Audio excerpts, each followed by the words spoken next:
반갑습니다. 송강입니다. 이 시간에는 그 보살에 대해서 좀 공부를 같이 해보도록 하겠습니다. 사실 이제 우리나라의 그 불자들에게 이 보살이라는 용어만큼 뭐 친숙한 용어는 없을 겁니다. 특히 그 여자 신도님들의 경우에 우리가 이제 보살님 이렇게 이야기를 하고 있기 때문에 사실은 뭐 일상적으로 많이 부르고 또 듣게 되는 호칭이죠. 그러면은 왜 우리가 이 보살이라는 호칭을 신도에게 사용하고 있느냐 하는 겁니다. 한편으로 보면은 우리가 이 관세음보살이라든지 혹은 지장보살이라든지 이런 보살 신앙이 또 우리나라에는 강해서 기도할 때 보통 뭐 관세음보살 정근을 한다든지 지장보살 정근을 한다든지 이런 식으로 하고 있으면서 한편으로는 신도에게 또 보살이라는 호칭을 하고 있단 말이죠. 그러면 신앙의 대상에게도 보살이라는 호칭이 주어지고 신앙을 하는 당사자에게도 보살이라는 호칭이 주어진다 하는 부분인데, 이것은 이제 쓰임새에 따라서 좀 다릅니다. 두 가지 다 잘못된 것은 아니죠.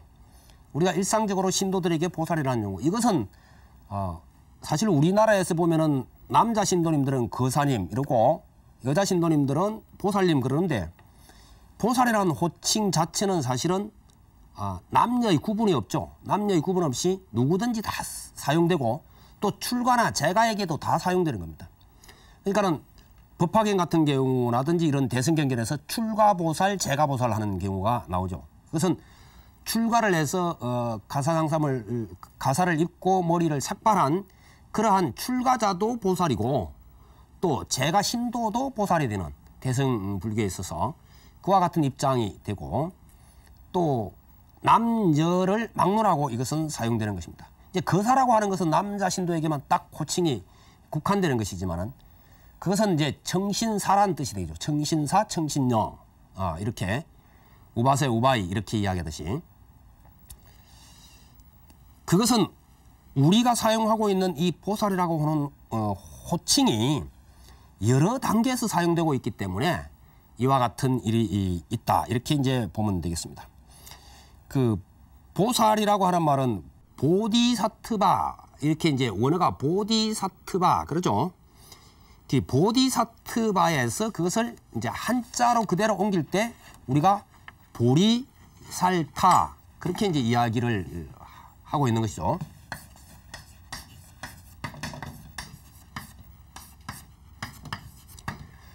보디라고 하는 것은 우리가 보리, 보통 깨달음 이런 식으로 많이 사용된 말이고, 사트바를 발음 그대로 한자로 옮겨서 그 살타 이렇게 이야기를 했단 말이죠. 그래서 보리에서 보자를 따고 살타에서 살자를 따서 보살 이렇게 이제 줄여서 이야기를 하던 것이죠. 그런데 이 뜻을 보디사트바라고 하는 말을 정확하게 이해하기 위해서는 보디라는 말과 사트바라는 말을 끊어서 하나하나의 의미를 살펴본 후에 연결해 보면은 그 의미를 정확하게 알 수가 있습니다. 우선 보디라는 것은 우리가 깨달음, 정각 혹은 뭐 이런 뜻으로 흔히 사용된 말이니까는 그대로 두면 되고, 사트바라고 하는 말 자체가 보면은 여러 가지 뜻을 가지고 있는데, 우선 그 사전 쪽에서 보면은 본질이다 하는 뜻이 있고, 본질, 중생 혹은 유정. 불교에서는 이 정이라고 하는 말은 사실은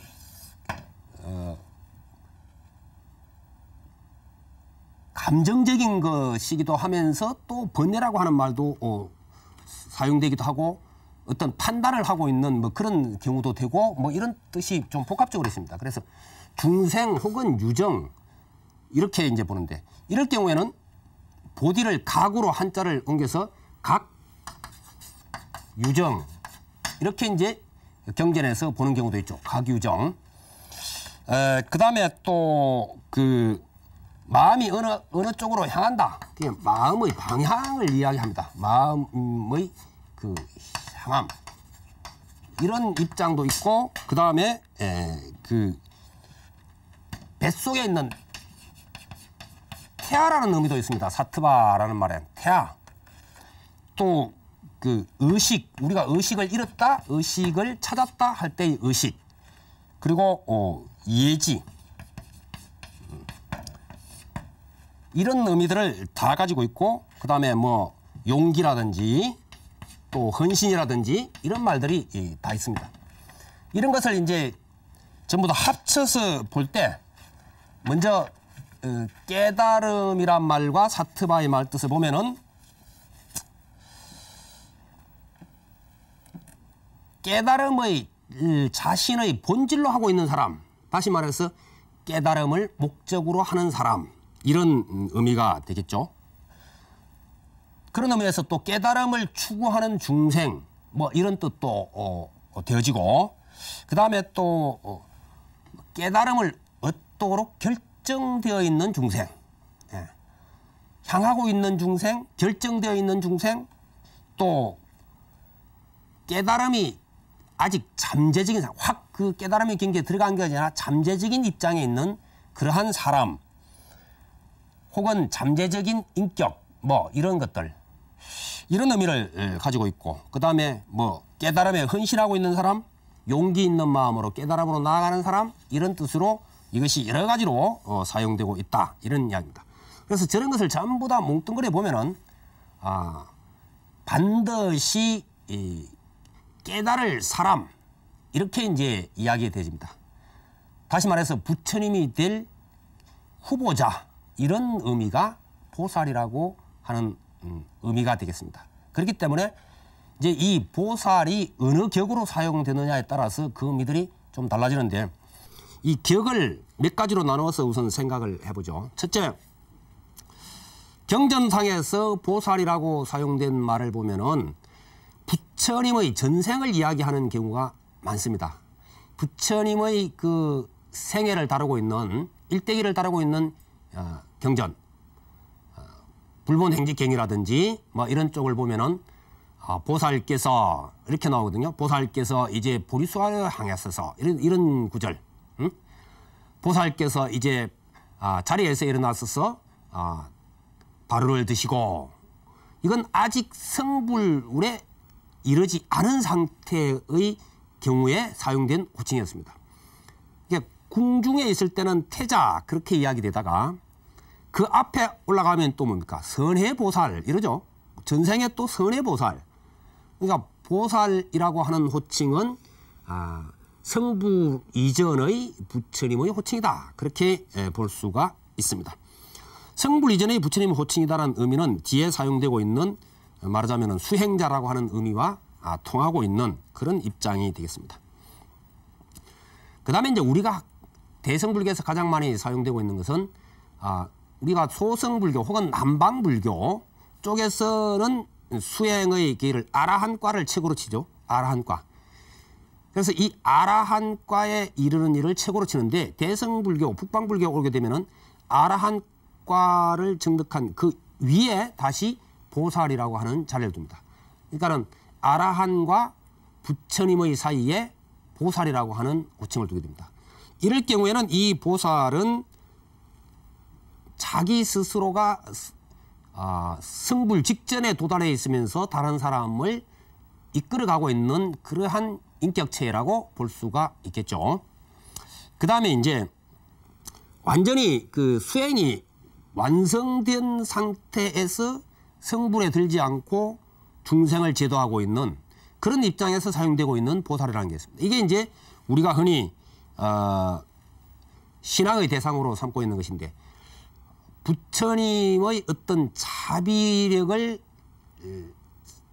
상징적으로 보여주고 있는 관세음보살이라든지, 아니면은 스스로가 일체 중생을 다 성불시킨 후에 마지막으로 성불하겠다고 하는 지장보살이라든지, 이런 이들은 자기들이 성불할 능력이 없는 것은 아니고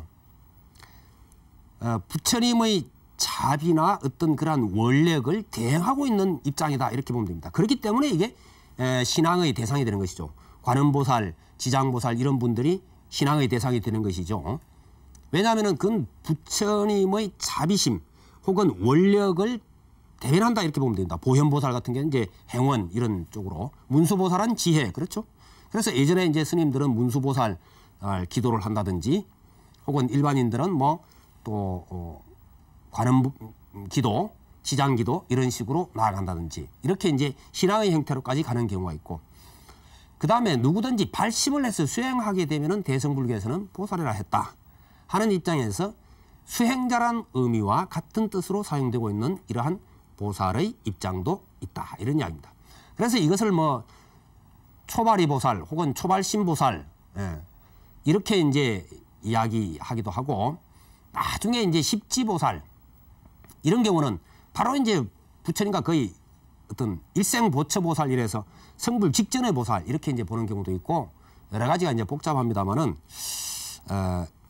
그런 복잡한 부분은 제가 이 시간에는 좀 생략을 한다고 그랬습니다. 그 다음에 이제 이 대승 불교에서 대표적으로 보는 것이 이제 보살 사상이 그 중에 하나인데, 대승 보살이 출현하게 되는 과정을 우선 좀 살펴보고자 합니다. 보살이라고 하는 용어를 친숙하게 사용하기 시작한 것이 언제부터일까? 그건 사실은 뭐 정확하게는 알기가 어렵죠. 정확하게는 알기가 어려우나 아마도 그 불본행직경을 비롯한 부처님 생애가 기록되기 시작할 때는 이미 이 보살이라는 용어가 친숙하게 사용되었다 이렇게 볼 수가 있을 겁니다. 그래서 뭐 대체적으로 이 보살이라고 하는 용어는 부처님께서 열반에 드신 그지 한 300년쯤 지났을 때부터 구체적으로 많이 사용되었을 것이다 이렇게 이제 보기 시작합니다. 그래서 그것이 이제 한 불멸 후 부처님께서 열반에 드신 약 600년 뒤쯤에는 아주 구체적인 그런 보살 사상이 전개된다 이렇게 이제 보는데, 과정을 보면 이렇습니다. 부처님께서 세상에 계실 때는 누구든지 부처님을 찾아가서 법문을 듣고 자기의 그 의심을 말씀드리고 답변을 들으면 됐습니다. 그러나 이제 부처님께서 가시고 그 다음에는 부처님의 직계 제자분들께 이제 찾아가서 그걸 할 수가 있게 됐죠. 그러나 점차 세월이 100년, 200년 흘러가게 되면서 이제 그 출가한 스님들이 승단이라고 하는 그 질서라든지 이런 것을 자꾸 중시하고 또 집단 생활을 하게 되고 하면서부터 전문적인 연구를 하게 되고 부처님 경전에 대해서 전문적인 연구를 하기 시작하고, 그것이 나중에 이제 논장이 형성되죠. 요즘식으로 이야기하면 논문, 연구 논문들 뭐 이런 쪽으로 이제 가게 되고 그렇게 됩니다. 그러다 보면 결국에는 일반 신도들이 지금 일상생활에서 겪는 어떤 그런 문제들과는 별개로 스님들은 너무 복잡한 이론 체계라든지 이런 쪽을 공부를 하게 되고, 그러다 보니까 괴리감이 생깁니다. 일반 신자와 출가자와는 괴리감이 생기죠. 너무 전문적인 쪽만 자꾸 들어가니까. 그래서 이제 일반 신도들이 뭐 스님들을 뵙고 어떤 법문을 들어도 너무 어려워서 전문 용어라든지 전문적인 어떤 이야기라든지 이런 쪽들이 되기 때문에 예전에 부처님과는 좀 다른 양상이 되어집니다. 그러다 보면은 사실은 복잡한 생활 속에 있던 일반 신도들은 예전처럼 그 찾아가서 부처님 뵙고 그냥 말씀 듣고 하던 그런 것을 그리워하게 되고, 점차 부처님에 대한 그리움이 커지면서 어떤 신앙 형태가 이루어지냐면은 불탑신앙이라고 하는 것이 이루어집니다. 이 불탑신앙은 부처님의 사리에 대한 신앙이죠. 부처님 사리를 모신 것이 불탑이고, 이 불탑을 중심으로 해서 신앙치기를 합니다. 왜 우리도 그렇잖아요. 그 예를 들어서 뭐 일상적으로 부모님을 잃은 이들이 뭔가 참 잘 되고 있을 때는 까마득히 잊어버렸던 사람도 참 자기가 어렵고 할 때 문득 생각나가지고 아버지 무덤에 가가지고 혼자서 아무도 모르게 흐느끼면서 뭐 어쩌고 저쩌고 뭐 이런 경우들도 있잖아요. 그죠? 그것처럼 자꾸 생활이 어려워지면서 어쩌면은 부처님의 사리를 모신 사리탐, 뭐 인도의 사리탐은 우리가 예전에 이 시간에 살펴봤듯이 거대하죠. 거대한 불사리탐입니다. 그 뭐 마치 큰 동산과 같고 그런데 그게 이제 나중에 구조물도 생기고 집도 생기고 이럽니다만, 거기 가서 이제 자꾸 기도도 하고 부처님에 대해서 그리워도 하고 이런 게 되면서 점차 그 불사르탑을 중심으로 해서 모임이 형성됩니다.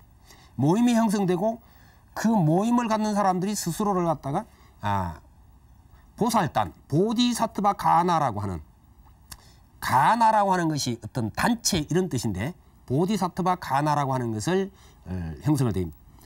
그래서 이 보디사트바 가나는 나중에 일종의 그 조합과 같은 것을 만들게 됩니다. 가나. 보살단 보통 이 단을 쓰는데, 다시 말하자면 이 어떤 그 신행 단체와 같은 것이죠. 신행 단체와 같은 것이 만들어지면서 여기에서 그 예전의 그 경론이란 이런 것을 훑어보면은 어려운 신도들에게는 그 기금도 이제 형성이 되어져요. 그 기금. 다시 말해서 부처님 사리탑에 자기가 부처님께 올리듯이 이제는 뭐 돈도 올리고 과일도 올리고 꽃도 올리고 향도 올리고 자꾸 올린단 말이에요. 올리다 보니까는 이걸 관리하는, 자체적으로 관리하는 모임이 형성되어지고 그것을 축적해서 그것을 가지고 어려운 사람들 도와주기도 하고 뭐 이러면서 일종의 그 단체가 형성되어지고 그럽니다. 한편으로는 스님들의 입장에서 보면은 이제 그 전통을 고수하면서 계율을 철저하게 지켜야 되고 이런 쪽이 형성됩니다. 그걸 그 장로파라 그럽니다. 장로파. 전문용어로는 상좌부 그렇게 이야기하는데,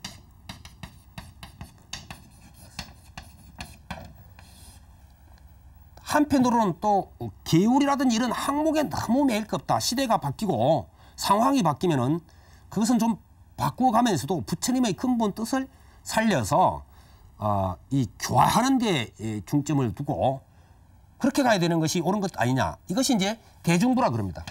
좀 혁신적이죠. 이 판은. 그래서 상자부는 지금 남방불교를 상자불교 보통 이제 그렇게 보면은 이제 옳습니다. 그리고 우리가 북방불교는 대중부가 넘어왔다 이렇게 보면 되죠. 그래서 이 대중부 쪽의 어떤 성향을 가진 스님들, 혁신적인 스님들은 바로 그 자꾸 그 제가 신도들과 만나게 됩니다. 제가 신도들과 만나게 되는 것이 바로 이 보살당과 같이 연계가 되어지고, 보살당과 연계가 되어지면서 거기서 사상적인 것을 형성해 가게 됩니다. 그래서 나중에 대승경전을 만들어가는 것이 바로 대중부 쪽에서 혁신적인 스님들이 바로 보살당과 만나면서 혁신적인 어떤 경전을 만들어내는 주도적인 역할을 해나가고 그러죠. 그러면서 그것이 결국은 보살 사상 또 대승 불교 사상 이런 쪽으로 점차 넘어가게 되는 그런 입장이 됩니다. 거기에서 바로 대승 불교라고 하는 그 하나의 변혁을 일으키게 되고, 거기에서 중심이 되는 보살 사상과 그 보살이라고 하는 대승의 인격체가 형성되어진다. 이렇게 보면은 좋을 것입니다. 다음 시간에는 이 보살이 되기 위해서 필수적으로 반드시 우리가 수행해야 되고 나아가야 될 어떤 방향이 있습니다. 그러한 방향에 대해서 같이 생각해 보도록 하겠습니다. 여러분 성불하십시오.